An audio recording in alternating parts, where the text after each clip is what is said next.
Une question maintenant, Jacob Cohen, qu'on m'a demandé de vous soumettre via la page Facebook de Nourrir sa foi, c'est à propos du troisième temple. Alors, est-ce que c'est une réalité? C'est-à-dire qu'on voit ces images de bulldozers qui creusent des galeries sous la mosquée d'Al-Aqsa, en Palestine, à Jérusalem. Quelle est votre opinion sur ça, sur le troisième temple? Alors, j'aimerais dire que le troisième temple reste plus ou moins une lubie, mais c'est surtout la manifestation de l'extrémisme religieux, mystique et messianique qui frappe la société israélienne et qui l'amène vers une dérive totalitaire et fascisante.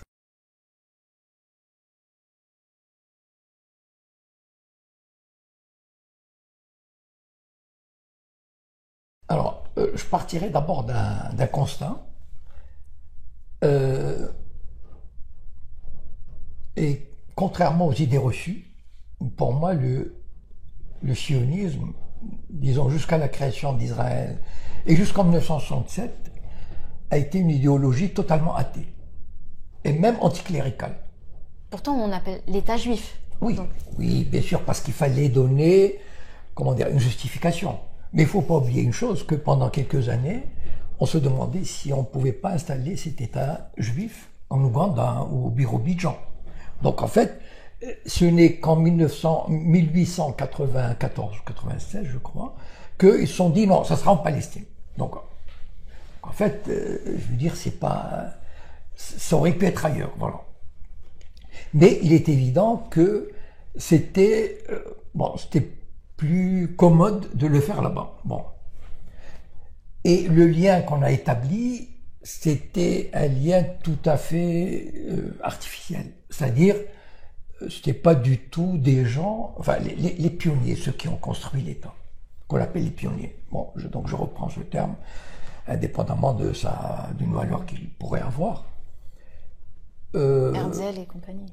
Eux, ils étaient, enfin, ils n'avaient absolument rien à voir avec la religion. Et d'ailleurs, enfin, 95% des religieux étaient anti-sionistes, jusqu'en 1948.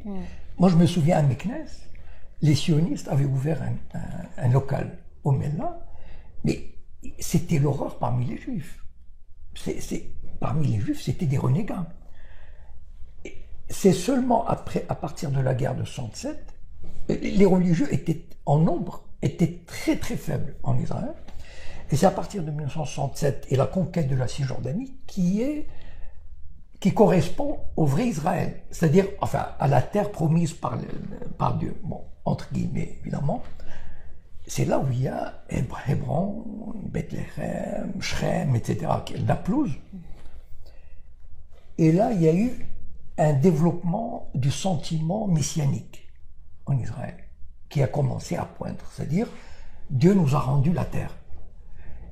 Et ceux qui allaient coloniser cette terre étaient un peu comme l'équivalent des pionniers sionistes, mais avec la kippa, sous forme religieuse. Donc on veut reconquérir cette terre. Évidemment, au début, bon, on regardait pas ça, enfin on regardait ça avec un peu de dérision. Mais petit à petit, enfin, il y a eu quand même maintenant, ça fait 50 ans, donc il y a 2 générations. Et puis les religieux sont des gens qui font des 10, 12, 15 gosses. J'ai un frère religieux, donc je sais de quoi je parle. Il doit être à 12 ou 15, enfin bon, je sais plus. J'ai arrêté le compte. Et donc, au début, ils étaient peut-être 3 ou 4%, aujourd'hui, ils sont 15-20%. Ils ont gagné en influence. C'est-à-dire, ils ont maintenant un bloc. Vous savez, je vais faire un parallèle, juste une allusion. Concernant l'Algérie. Vous savez que le gouvernement français, à partir de Léon Blum, Guy Mollet, etc., voulait introduire des changements au sein de la société algérienne pour donner plus de droits aux musulmans. Et c'était le lobby des colons qui empêchait toute évolution. Parce qu'ils avaient trop d'intérêt et ils ne voulaient pas. Donc ils arrivaient à bloquer toute évolution. Et c'est ce qui se passe exactement en Israël. C'est-à-dire que le lobby des colons, aujourd'hui, ils sont 650 000, 700 000. Ils ont, je sais pas, une trentaine de députés, etc. Donc, ils sont incontournables aujourd'hui. On ne peut rien faire contre eux. Et ces gens-là ont réussi petit à petit à introduire dans la société israélienne, à réintroduire dans la société israélienne le sentiment juif, le sentiment d'histoire juive, le sentiment, la nostalgie du temple, du Messie, etc.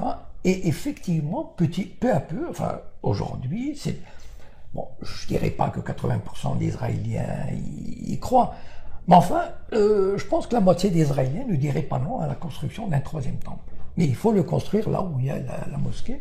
Et ça peut déclencher Et donc une guerre. ça poserait un problème. Mais il y a une organisation déjà qui a, vous savez, le temple, il y avait des outils, c'est-à-dire de sacrifices, de prières, etc. Il y a toute une organisation maintenant qui a déjà ces outils, qui se prépare, c'est-à-dire activement, à la reconstruction du temple. Et donc, c'est vrai que ça fait partie, pour moi, comment dire, c'est presque folklorique, mais ça dénote une évolution dangereuse de la société israélienne. C'est-à-dire une évolution vers le mysticisme absolu, la religion, le racisme évidemment, parce qu'il devient de plus en plus le peuple élu qui ne peut pas partager avec les autres. Et ça, c'est un signe vraiment aussi que la société israélienne, la société juive israélienne, elle arrive à l'impasse. Voilà. C'est-à-dire que aucune solution pacifique, aucune solution juste n'est possible. Rien. C'est vraiment le système colonial qui doit aller jusqu'au bout de sa logique. Et le troisième temple fait partie de cette... C'est l'expression presque caricaturale, parce que, religieusement parlant, mais ce ne sera pas la première fois qu'on joue avec les lois religieuses du judaïsme. Le troisième temple, il est associé au retour du Messie. Et donc, c'est complètement aberrant de construire, même en théorie, de construire un temple dans une société aussi capitaliste, aussi injuste, aussi corrompue, aussi violente. La société israélienne, c'est loin d'être un cadeau.